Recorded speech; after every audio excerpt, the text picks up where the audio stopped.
Live from downtown Detroit, home of WDIV and Click on Detroit, Local 4 News at noon starts now. Some areas have seen sporadic wet weather moving through, but the question is, will it stick around? We'll check in with meteorologist Brandon Rule. He'll have that answer coming up next. Plus, President Biden expected to give his first speech before a joint session of Congress tonight. What we are expecting him to talk about. We'll discuss that. But first, a large amount of Grosse Pointe teachers call out sick. The reason why they collectively made that decision tops our news here at noon. Thank you for joining us. I'm Evrod Cassimy. So it all happened this morning at Grosse Pointe North High School. This is video from where it happened. Let's send things out live to our Sean Lay. He has a closer look at why the teachers made this decision, Sean. Evrod, good afternoon to you. We just wrapped up an interview with the teachers union president. He says, first of all, he's confirming that a number of teachers, about 40 to 50 at Grosse Pointe North High School right behind me, did use a sick day. That is in their contract to use a sick day. And he said basically they used it because they're stressed and they feel like their frustrations and fears are not being listened to by the board or administration. In the meantime, that means some students had to wait in a gym, and the district was scrambling to figure out what to do next with teachers not here today. I just know that there's a lot of students in the gym because they don't have teachers. Senior Caleb Moore describing the scene at Grosse Pointe North High School today. A large number of teachers calling in sick, and their students, instead of being in class, were waiting in the gym until subs could be brought in. Teachers have been public about their frustrations over how the district is handling COVID safety, voting this week to lower the distance for contact between students from 6 feet to 3 feet below federal and state guidelines to reduce the number of students home in quarantine. This week at a meeting, one Grosse Pointe North teacher expressed just how frustrated teachers are. You sit up on this stage, which, by the way, I hope you enjoy the space you have here. This does not exist in our classrooms. All right, back here live. So the union president of the teachers are saying teachers are frustrated that they believe that the board watered down COVID protocols. Coming up within the hour, right at 1 o'clock, we'll also hear from the superintendent on his take on what's happening in Grosse Pointe schools today. Evrod, back to you. All right, Sean, a lot to unpack there. Thank you for the update. Tonight, President Joe Biden is expected to give his first speech before a joint session of Congress. Vice President Kamala Harris and House Speaker Nancy Pelosi will sit behind him, and this is the first time two women will appear behind a president during a speech to Congress.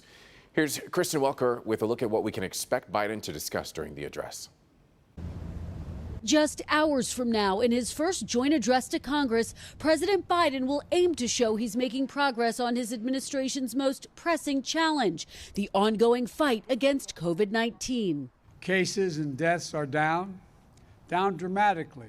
And he will also pivot to his new call for Congress to pass his nearly $2 trillion American Families Plan, which includes $200 billion for free universal preschool for 3- and 4-year-olds and extends the child tax credit for 5 years. To pay for it, the president is proposing a set of tax increases on wealthy Americans, making more than $400,000, investors and large corporations. But Republicans are already opposing the idea. It might as well be Elizabeth Warren and Bernie Sanders giving the speech tomorrow night. This is massive increases in spending. Noting that with his COVID relief and broader infrastructure plan, the president will have asked for a combined $6 trillion.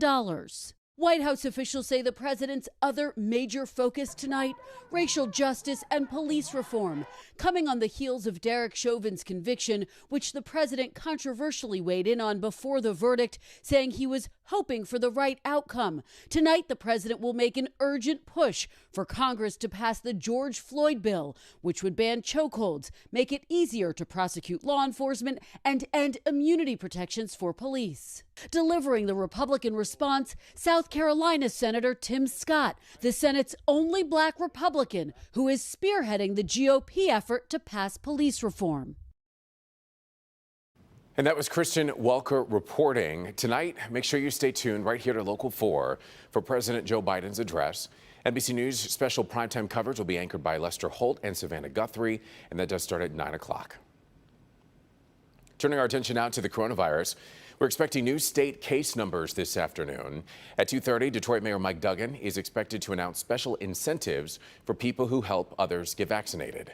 Nationally now, the United States has passed 32,179,000 coronavirus cases, with more than 573,000 deaths from the virus.